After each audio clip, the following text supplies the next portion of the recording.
आपका तुला राशि मेष लग्न,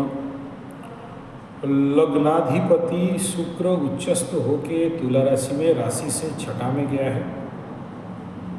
और लग्न का जो सप्तमाधिपति है शुक्र, लग्नेश के साथ द्वादश स्थान में शुक्र मंगल युति बना के हैं। तो नेचुरली ये प्रचंड आकर्षण देता है, भयंकर आकर्षण देता है। आप जो लव मैरिज किए मानता हूँ, लेकिन यहाँ आपके बीवी के साथ जितना दिन भी संपर्क या संबंध रहता है, क्योंकि दोनों सप्तमाधिपति लग्नेश एक जगह में बैठे हुए हैं, युति बना के बैठे हैं। यस, वो जो आप भाग की शादी कर लिए और कुंडली मिलाए नहीं, ना आप अंक ज्योतिष को देखे ना एस्ट्रोलॉजी को देखे, शादी कर ली। ओके, तो लव मैरिज है, तो लव मैरिज में फिर कुंडली मिलान का कोई आवश्यकता नहीं रहता है, क्योंकि लव शब्द का अर्थ ईश्वर ने ये जो ले भागा वाला शादी है, जहाँ पर माता पिता का आशीर्वाद नहीं, जहाँ बड़े बुजुर्ग का आशीर्वाद नहीं, जहाँ देवी देवता, इष्ट देवी, कुल देवी, पितृपक्ष, पितृपुरुष इनका आशीर्वाद नहीं, तो इस प्रकार का शादी अपने मियाँ बीवी की राजी तो क्या करेगा काजी में होता है। और इसीलिए खास लव मैरिज सस्टेन करना, क्योंकि यहाँ पर आशीर्वाद तो नहीं मिलता है, अभिशाप ज़्यादा मिलता है, क्योंकि आपका ससुर पक्ष ससुराल पक्ष दुखी हैं कि मेरा बेटी को ले भागा, आपके घर वाले दुखी होंगे कि हम लोगों का बिना इजाज़त बिना इच्छा या हम लोग जो नहीं चाहते थे फिर भी ये शादी कर लिया। जब व्यक्ति किसी को नहीं सकता है तो बोलता है छोड़ दो, तुम लोग खुश रहो, लेकिन खुश रहो। तो स्वाभाविक बात है कि ये जो ज़िंदगी में कोई भी लबरा लबरी इस प्रकार का आके फिर रिलेशनशिप बनना और शादी हो जाना, ये 100 केस में मैं ज़िंदगी में एस्ट्रोलॉजी में जब से हूँ 42 ईयर्स लास्ट, ये एक आम बात है, सामान्य बात है। ये कोई मैक्सिमम लव मैरिज केस में ऐसे ही देखा गया है, ये कोई नया विषय बिंदु नहीं है। तो दूसरा देखिए, ज़िंदगी में ऐसे निर्णय कौन लोग लेते हैं? ज़्यादातर मंगला मंगली लोग लेते हैं। मंगल शुक्र, राहु शुक्र, इस प्रकार के कंजक्शन अगर बेड हाउस में हैं तो ज़िंदगी में ऐसे निर्णय ले लेते हैं। तो और जब दोनों का ज़िंदगी में ये क्या है, पूर्व जन्म का पेंडिंग कर्म जो आपको भुगतना था दंड के रूप में, कष्ट के रूप में, आपके कुंडली में शुक्र जैसे सौम्य ग्रह सप्तमाधिपति और सभी सुख ऐश्वर्य का, शांति का, आनंद का, मजा का, मस्ती का देने वाला प्लैनेट उच्च का होके, परम उच्च होके द्वादश स्थान में, मुख्य स्थान में बैठा, साथ में क्रूर ग्रह शत्रु ग्रह मंगल के साथ भी बैठ गया। मंगल शुक्र युति अच्छा है, लेकिन अगर बेड हाउस में बन गया, बेडरूम में बन गया, द्वादश में बन गया, छठा में बन गया, तो ये दोनों का कारण बड़े सारे कष्ट भी होते हैं। छठा का मंगल को अच्छा कहा गया है, लेकिन द्वादश का मंगल जब एक्टिवेट हो जाता है, high mental tension, hyper active mental thought, over thinking, high traffic in the mind, शोक भाव, दुख भाव, फिर भय। क्यों भय हुआ? क्योंकि चंद्रमा युक्त शनि विषयुति बन गया, लग्न से सप्तम में शनि बैठ गया, तो भय, फियर फोबिया, कॉन्फिडेंस में कमी। ओके, तो ऐसे लोगों को सप्तम में पत्नी के घर में और जिंदगी में पार्टनरशिप के घर में, दूर यात्रा के घर में शनि बैठा, तो उच्च का होके तुला राशि में शनि परम उच्च में बैठा, बहुत पावर हो गया शनि का। यहाँ शनि का पावर को रिड्यूस किया जाना चाहिए था, नहीं हो पाया। नहीं होने से भी कोई बात नहीं, द्वादश क्षेत्र से मंगल अष्टम दृष्टि में शनि के ऊपर दृष्टि देना, यानी शनि के मैक्सिमम कारकत्व को बिगाड़ देना होता है। और शनि और मंगल का एनर्जी जब एक घर में आए तो चोरी करेगी, सीना चोरी करेगी, दबंगाई बनेगी, एक्स्ट्रा ये तो कभी कभार, सबका नहीं, एक्स्ट्रा मैरिटल अफेयर्स देगी, अलग रिलेशन बनाएगी,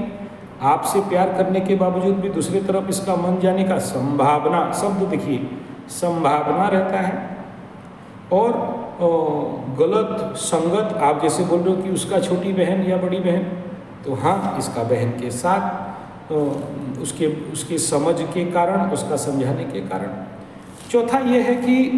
क्रूरता होना, शुक्र जैसे सौम्य ग्रह परम उच्च होके मंगल का साथ बैठना, पानी में बैठना,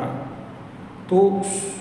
आप जो कह रहे हो कि मेरे को नपुंसक बोल के गाली दे रही थी, या मेरा जो मुझे हिंजड़ा बोल रही थी, हिंजड़ा शुक्र जिसका उच्च में रहेगा हिंजड़ा थोड़ी होता है, हिंजड़ा नहीं होता है, बल्कि इस समय ये तो सब ठीक है, ये तो प्लैनेटरी पोजीशन है, लेकिन जब सप्तम के ऊपर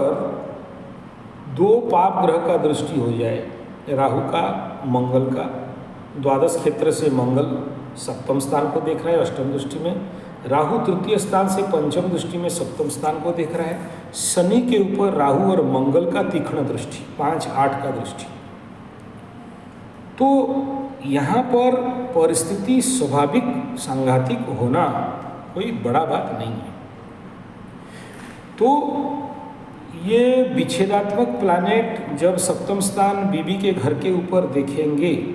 और बीबी के साथ पाप क्रूर ग्रह रहेंगे, तो जीवन में शादी रिलेटेड इस प्रकार के समस्याएं, बीबी क्रूर हो जाना, गंदा गंदा बात बोलना, आपके दुर्गुणों को बार बार दिखाना, आपके ऊपर मतलब डाउट नज़र से देखना, दोषारोप करना, इवन यहाँ तक मारपीट भी हो जाता है, डंडा भी चल जाता है, ठीक है ना। आपके कुंडली में शुक्र अगर उग्र ग्रह पाप ग्रह के साथ बैठे तो आपके जीवन में जो नारी आएगी उग्र स्वभाव की होगी। और यहाँ अगर चंद्र कुंडली से देखते हैं तो सप्तमाधिपति षष्ठ में, तो ऐसे कंडीशन में 100% इलीगल रिलेशन बोला जाता है, थंब रूल होता है एस्ट्रोलॉजी का,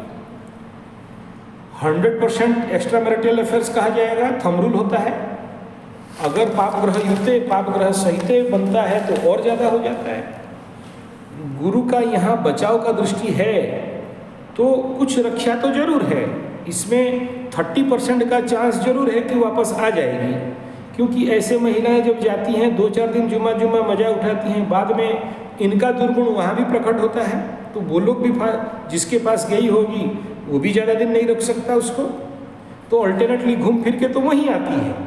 लेकिन बहुत लेट में आती है। अच्छा, इम्पोर्टेंट फैक्टर ये है कि आपके तो 7.5 नहीं दिख रहा है, आपके तुला राशि के अनुसार, मेष लग्न के अनुसार तो आपका तो 70% गुड टाइम है। मेष लग्न का एकादश में शनि चल रहे हैं, बहुत अच्छा हो गया। और नहीं, ये जो पनौती शनि है ना तुला राशि का, पंचम स्थान में जो शनि अभी गोचर कर रहे हैं, ये वर्तमान कंडीशन में this is a temporary effect, 2.5 साल का इफेक्ट है। इसके बाद तो तुला राशि का छठा में शनि चला जाएगा, बम है, सॉलिड है, मस्त है। उसके बाद राहु पंचम में आ जाएगा, आपको बहुत चालाक बनाएगा, स्ट्रांग बनाएगा, मजबूत बनाएगा, सातिर बनाएगा, कूटनीतिज्ञ बनाएगा, राजनीतिज्ञ बनाएगा, दिमाग में इतने सारे प्लानिंग देगा, इतने सारे षड्यंत्र देगा कि आप अच्छे अच्छे लोगों को चकमा दे दोगे। तो छठा में राहु अच्छा टाइम है, और द्वादश में केतु मोक्ष मुक्ति आध्यात्म योग तुला राशि का बना के रखा है। एक बात है कि तुला राशि का इस समय एक प्रकार का मैरिज स्पाउस रिलेटेड प्रॉब्लम है, ये सत्य है, इसमें कोई दो राय नहीं है, लेकिन ये सभी टेम्पररी इम्पैक्ट इफेक्ट है, कोई परमानेंट इम्पैक्ट इफेक्ट नहीं है। और ये ऐसे बहुत दिन तक सस्टेन करेगा ये भी नहीं दिख रहा है कि हाँ बहुत दिन तक ये ऐसे कुछ घटने वाला है,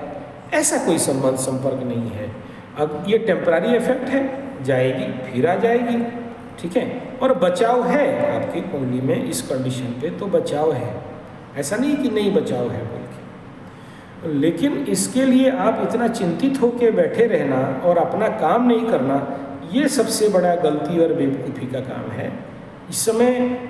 वो उस बात के लिए थोड़ा सा आप मानसिक लेवल पे रिलैक्स रहो, ठीक है।